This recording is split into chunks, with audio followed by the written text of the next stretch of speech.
Alright, okay guys, this is Ben from Primal Nation, and I'm here with Andy, who's been coming to Fit Camp for 3 months? 3 months. About 3 months now.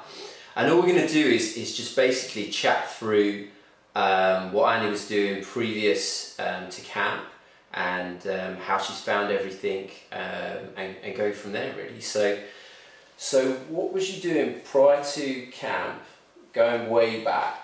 If you could go through your kind of journey to when I met you, and how you kind of got to that stage and how you felt, and then we'll sort of go from there. Okay, I put on a lot of weight after I had spinal surgery, which meant that I couldn't do the exercise.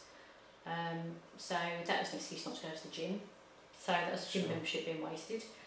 And then I joined Slimming World, and lost a reasonable amount of weight, but then I got to a point where it just kind of stopped. And it doesn't matter what I was doing, you know, sticking to the plan week after week after week and just losing half a pound, going half a pound, lose half a pound, but I wasn't exercising. Okay. Because I didn't enjoy it, didn't like it. So then obviously got in contact with you. We started our personal training sessions, which was tough, and I thought a little bit intimidating at first, but that's fine. And then going to the boot camps, well, just not going to look back now, so that's it. That's my way forward. That's my gym membership now. It's not a case of just doing this for a few months. It's a case of it's now my changing my lifestyle. What was it before, when you were saying about going to the gym or doing any other exercise, what was it that put you off it, or you wasn't so keen on doing it, or stopped doing it?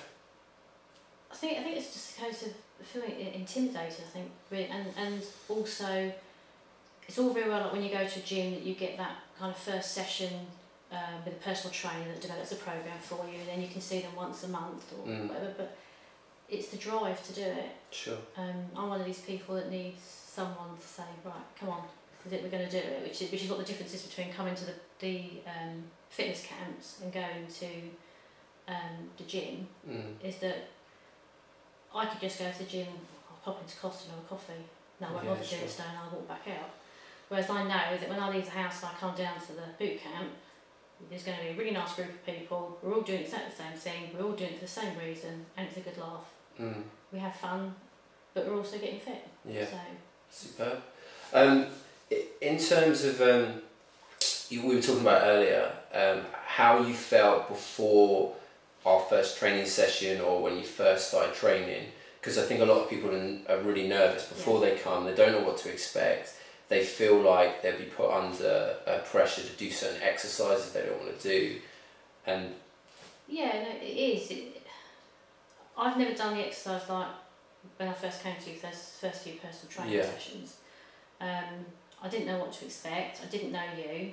I didn't know, I suppose, how it would develop over the weeks, but I just knew that you would have expectations, but you never put pressure on me. It's more of a case of, okay, well, we'll do this week, and perhaps we'll try something else next week, and then you just kind of increased it each week, and it's fine.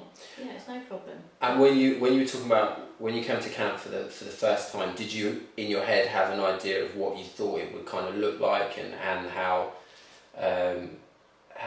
you might feel, or was you nervous about coming? The only kind of idea I've had is what other people have told me about boot camps and fit camps. Yeah, sure.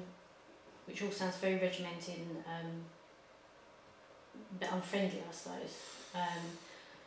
So I suppose I didn't really know what to expect, but having now gone along, and even from the first trial week I did, and all the people that come along, people seem to kind of mix really well.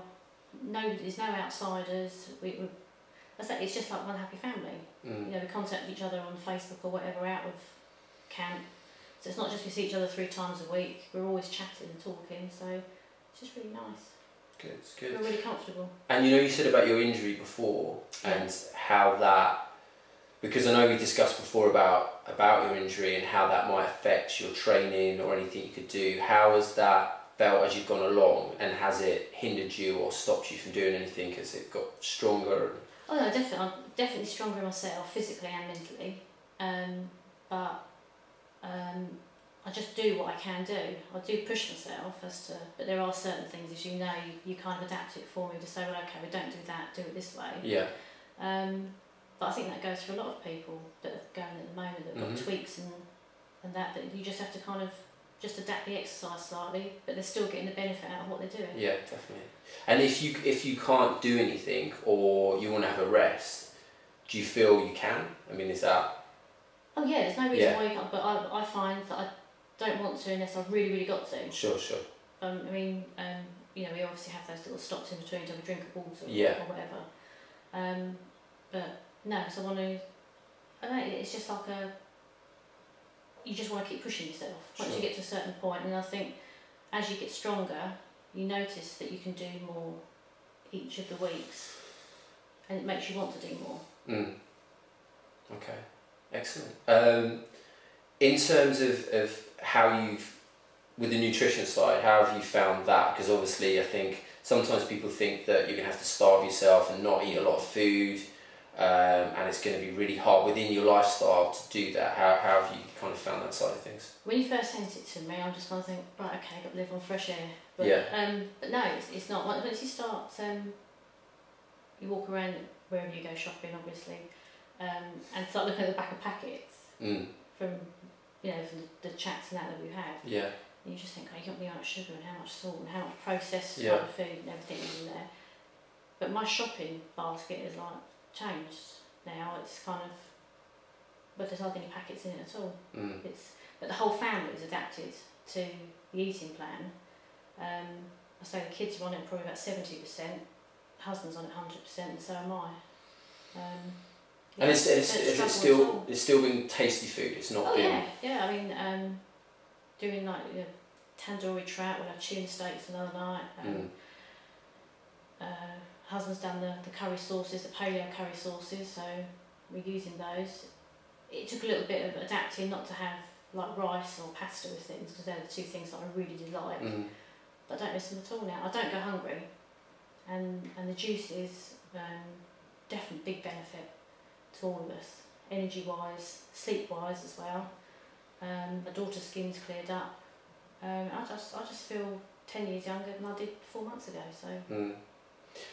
Going back to what was the time that you thought, okay, I'm going to do anything now? Was there a crossroads that you come to? Did something happen, or did you feel, okay, this is the point now where I'm definitely going to make a change because I've had enough? Does that make sense? No. I think this, you know, we all go through a journey that kind of pushes us in a certain direction. And for me, it was my dad dying so young. He died at 66 back in 2010. At the time, we were both dieting together, trying to lose the weight.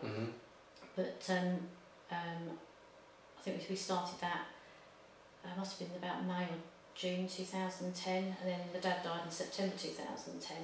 I'm just thinking, I know how I felt losing my dad. He was only 66 and I was 40. I think I want to be around when my kids are 40. Sure.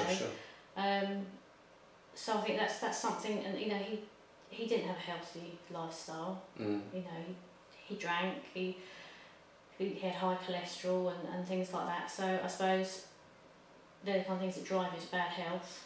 Even if you just keep making excuses, you can't see it on the outside, but things are going on the inside. So I think really that was kind of the crossroads of, you know, this is where you need to kick up the backside and you've got to do something. So yeah, that's why I'm doing what I'm doing. Yeah, and in terms of results wise over the course, what results have you found? How have you got on? I'm trying to think. I should have measured myself before, shouldn't I? That's okay. No, I just mean roughly from what you can remember. So what is it? 12. I think it's 12 weeks that I've been working with you. So just with you, I've lost over a stone, and it must be about 28 inches all over. Okay. That's just not very accurate, but that's that's cool. Last time. Good. Are you pleased with that? Yeah, really happy. Good. Really, really happy. Good. So, but again, physically and mentally. So, and it's really nice people noticing. Yeah. It's nice to be able to go out and wear the clothes that you want to wear, Even though that's not the important part of it. I mean, for me, the important part is the health part of it. But it's just nice, just to make you feel more confident. You know, I used to suffer a lot from low self-esteem because you're constantly trying to hide because I was so big. But I just don't have that anymore. I feel like I'm more outgoing, more confident in myself. Superb, that's really good. Excellent. So, to anyone that was thinking about coming to camp or is worried about, they don't know what to expect, they're going to be forced to do certain exercises, they don't know anyone, what would you kind of say to those people about your whole experiences, and what advice kind of could you give them? I just said don't let any excuses hold you back. I went along, I didn't know anybody. Well, I only knew you. I didn't actually know anybody that was going to the camps themselves. It's just to go along and give it a go. It's nothing to be frightened of. Of course, you're going to have doubt in your mind. Yeah, sure. It's something new. I think we're always a bit frightened of something new, but the whole dynamics of the group is just fantastic. You know, I know they go from 18 to 50, the age group, and we just all have a laugh together. It's starting to become a little bit of a social event, I suppose. Yeah, each week now. So excellent. So yeah, no, glad I did it. Good.